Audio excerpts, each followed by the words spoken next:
Sobat, sebelum Anda mulai menonton video ini, segarkan terlebih dahulu kepala Anda dari semua pikiran yang mengganggu. Setelah itu baru Anda salami apa yang akan saya bagikan. Sudah. Hal tersebut harus Anda lakukan agar dinamika sosial yang saya bagikan kepada Anda dapat memberikan hasilnya secara maksimal. Mari kita mulai. Anda mungkin terkejut melihat judul yang sangat mengundang perdebatan ini, begitu pula dengan saya ketika mengetik judul tersebut. Sebuah disclaimer yang digunakan hampir setiap wanita untuk memarahi pasangannya ketika sang pria tidak ingin mengorbankan sesuatu demi diri sang wanita. Saya sangat tergelitik untuk membahasnya dari kulit luar, walaupun ini bukan inti bahasannya. Seperti yang sudah kita ketahui bahwa cinta atau hubungan in relationship itu membutuhkan dua orang, it takes two to tango, seharusnya baik pria maupun wanita melakukannya demi pasangannya. Saya tidak akan menyangkal bahwa wanita sudah berkorban juga. Wanita merasa berkorban apabila mereka harus pergi bersama pacarnya walaupun tadinya dia diajak oleh teman-temannya pergi shopping, dan ia juga merasa telah berkorban untuk tidak keluar malam apabila tidak diperbolehkan oleh pacarnya. Namun bila sang pria melakukan hal yang sama atau menuruti setiap larangan kekasihnya, di mata wanita hal tersebut bukanlah sebuah pengorbanan dari sisi pria. Bahkan ketika Anda mengantar jemput sang wanita dengan cukup rutin, hal itu juga seringkali tidak disebut sebagai pengorbanan. Hal-hal tersebut dilihat wanita sebagai kewajiban pria. Hal yang aneh, bukan? Sedikit bahasan untuk masuk ke topik yang sebenarnya. Di atas saya mengatakan bahwa pengorbanan melakukan sesuatu demi pasangannya adalah hal normal. Ya, benar itu adalah normal apabila Anda lakukan untuk pasangan Anda. Anggukan kepala Anda apabila Anda mengerti.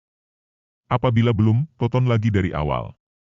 Memulai cinta atau hubungan seharusnya dimulai dengan saling mengenal satu sama lain, namun yang dilakukan malah sebaliknya. Baik pria maupun wanita yang sedang tertarik dengan seseorang akan berusaha melakukan semua yang diinginkan oleh orang yang disukainya.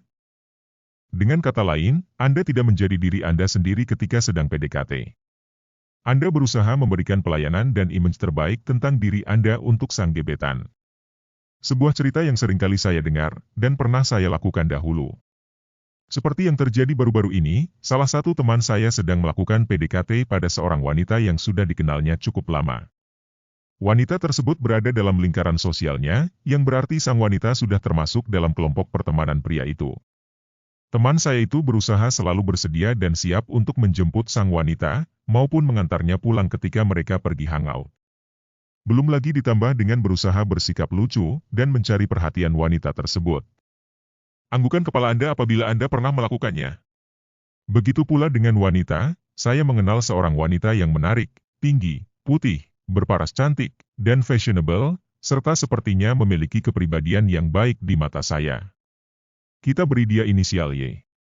Sejak hari pertama saya berkenalan dengannya dan bertukar nomor handphone, saya tahu bahwa saya dan dia tertarik satu sama lain.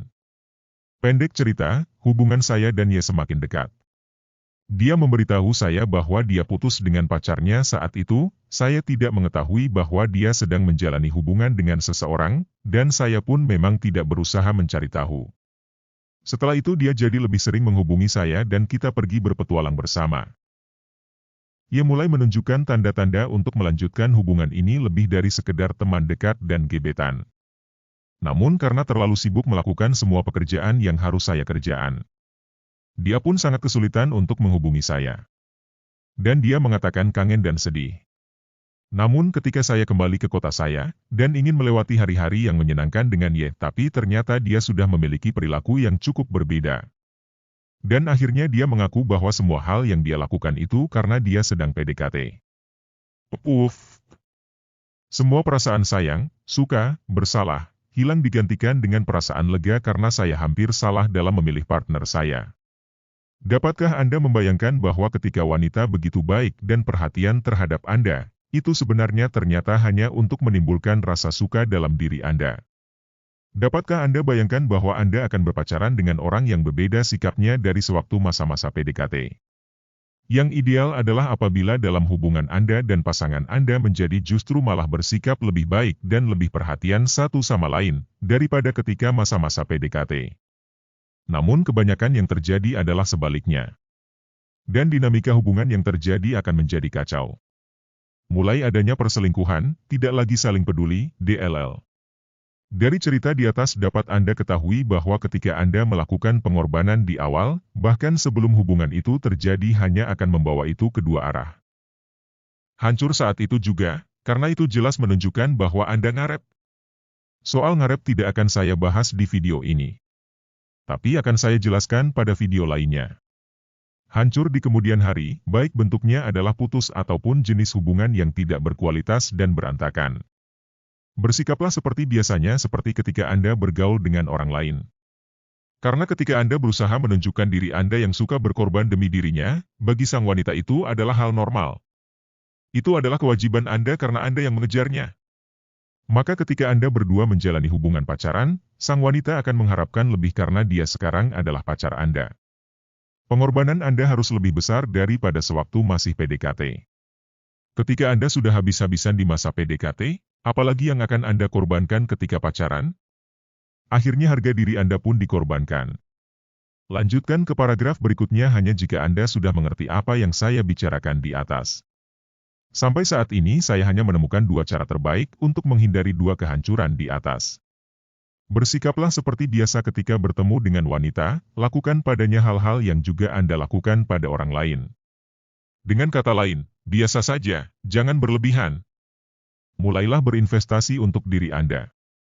Kalau selama ini Anda rela berkorban untuk para wanita yang nantinya akan pergi dari hidup Anda, kenapa Anda tidak mau berinvestasi untuk diri Anda sendiri yang akan selalu menemani Anda sampai liang kubur? Ketika Anda melakukan sesuatu untuk wanita di luar sana itulah artinya berkorban, tapi apabila Anda melakukannya untuk diri Anda sendiri itu adalah investasi. Apakah Anda ingin berkorban atau berinvestasi?